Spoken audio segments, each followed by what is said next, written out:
Hello guys, இன்றைக்கி செல்வி cooking சேனலில் sweet appam தான் செய்ய போகிறேன். வாங்க எப்படி செய்யுதுன்னு பார்க்கலாம். இப்போ நான் காட்டியிருக்கிற கிளாஸால் 4 கிளாஸ் இட்லி அரிசி எடுத்திருக்கேன். இதை நல்லா வாஷ் பண்ணிவிட்டு தண்ணி ஊற்றி ஊற வச்சுக்கோங்க. இட்லிக்கு எவ்வளோ நேரம் ஊற வைப்போம் அதே அளவு தான் இதுக்கும் 2 மணி நேரம் ஊற வச்சுக்கோங்க, அரிசியும் உளுந்தையும். இப்போ 1/4 கிளாஸ் உளுந்து எடுத்திருக்கேன். அரிசி எந்த டம்ளரில் எடுத்தோம் அதே டம்ளரில் உளுந்தையும் எடுத்துக்கோங்க. அளந்து 1/4 கிளாஸ் உளுந்து, 1½ டேபிள் ஸ்பூன் வெந்தயம் சேர்த்துருக்கேன். இதை ரெண்டுத்தையும் வாஷ் பண்ணிவிட்டு இதையும் தண்ணி ஊற்றி ஊற வச்சுருங்க. அரிசி தனியாக உளுந்து தனியாக ஊற வச்சுக்கோங்க. இப்போ இது நல்லா ஊறட்டும். 2 மணி நேரம் கழித்து இதை அரைச்சிக்கலாம் கிரைண்டரில். மாவு தண்ணியே இல்லாமல் கெட்டியாக அரைச்சி எடுக்கணும்.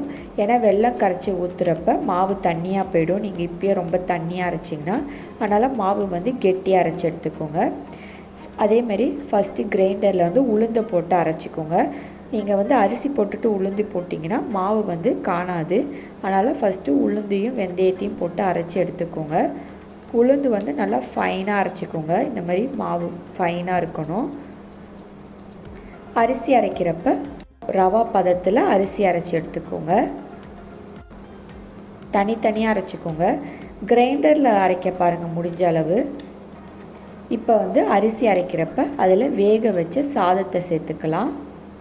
2 கைப்பிடி வேக வச்ச சாதத்தை சேர்த்துக்கிறேன். இந்த மாதிரி ரவா பதத்தில் அரிசி அரைச்சி எடுத்துக்கோங்க. இப்போ அதில் உப்பு சேர்த்துக்கலாம். உப்பு கம்மியாக தான் சேர்க்கணும். ஏன்னா இனிப்பு எடுத்து கொடுக்கறதுக்காக தான் உப்பு சேர்க்குது. உப்பு கம்மியாக சேர்த்துக்கோங்க. உப்பு போட்டு கரைச்சிட்டு இது புளிக்க வச்சிடலாம். 8 மணி நேரம் ஆகும் மாவு புளிக்கிறதுக்கு. அதுவும் இந்த சம்மர் டைமில் சீக்கிரமாகவே மாவு புளிச்சிரும். மாவு புளித்ததுக்கப்புறம் இதை வெல்லத்தை போட்டு கரைச்சிக்கலாம். இப்போ நல்லா மாவு புளிச்சிருச்சு. இதில் வெல்லத்தை கரைச்சி ஊற்றிக்கலாம். 1/2 கிலோ வெல்லம் எடுத்திருக்கேன். இதை கரைச்சிக்கலாம். ஸ்டவ் ஆன் பண்ணிவிட்டு வானலில் அரை கிளாஸ் தண்ணி ஊற்றிக்கோங்க. இப்போ தண்ணி நல்லா சூடானதும் அதில் வெல்லத்தை சேர்த்துக்கலாம். வெல்லம் ஜஸ்ட் கரைஞ்சா போதும், பாகு பதம்லாம் எதுவும் கிடையாது. இப்போ வெல்லம் கரைச்சி வெள்ளை தண்ணியை ஊற்றுறப்ப மாவு கரெக்டான பதத்தில் இருக்கும். அதனால தான் மாவு அரைக்கிறப்பயே கெட்டியாக அரைச்சி எடுத்துக்கோங்கன்னு சொன்னேன். நீங்கள் அப்பயே தண்ணியாக அரைச்சிட்டிங்கன்னா வெள்ளை தண்ணி சேர்க்குறப்பயே மாவு ரொம்ப தண்ணியாக போயிடும். அதனால் மாவு கெட்டியாக அரைச்சிக்கோங்க. இப்போ வெல்லம் கரைஞ்சிருச்சு. அதை வடிகட்டிக்கலாம். மாவில் சூடாகவே வெள்ளை தண்ணியை வடிகட்டிக்கோங்க. மாவில் வடிகட்டிட்டு நல்லா மாவை கிண்டி விட்டு கரைச்சிக்கலாம். முடிஞ்ச அளவு கிரைண்டரில் அரைக்க பாருங்கள். மிக்சியில் அரைக்கிறப்ப மாவு அந்த அளவுக்கு காணாது. நம்ம கிரைண்டரில் அரைக்கிறப்ப தான் மாவு நல்லா பூத்துக்கிட்டு வரும். அதனால் கிரைண்டர்லேயே அரைங்க. இப்போ ஆப்பை சுடலாம். ஸ்டவ் ஆன் பண்ணிவிட்டு ஆப்பை சட்டியை போட்டுக்கோங்க.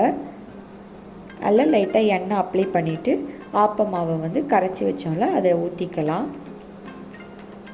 இந்த மாதிரி ஊற்றிட்டு இந்த மாதிரி ஈவனாக மாவை எல்லா இடத்துலையும் ஸ்ப்ரெட் பண்ணிவிட்டு மூடி போட்டு வேக வச்சுருங்க.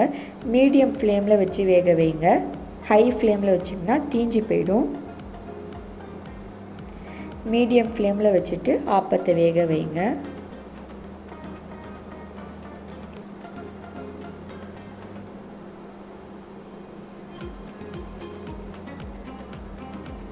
இப்போ பாருங்கள் எப்படி ஓட்டையாக இருக்குன்னு. இந்த மாதிரி வந்தால் கரெக்டான பதத்தில் இருக்குன்னு அர்த்தம். இந்த ஆப்பத்துக்கு தேங்காய் சட்னி இல்லாட்டி பொடி வச்சு சாப்பிட்டா நல்லா டேஸ்ட்டாக இருக்கும். ட்ரை பண்ணி பாருங்கள். நான் சொன்ன மெஷர்மெண்ட்லேயே செய்யுங்க. ட்ரை பண்ணி பார்த்துட்டு எப்படி இருக்குன்னு கமெண்ட் பண்ணுங்கள். பிடிச்சிருந்தா செல்வி குக்கிங் சேனலுக்கு சப்ஸ்கிரைப் பண்ணுங்கள். தேங்க்யூ.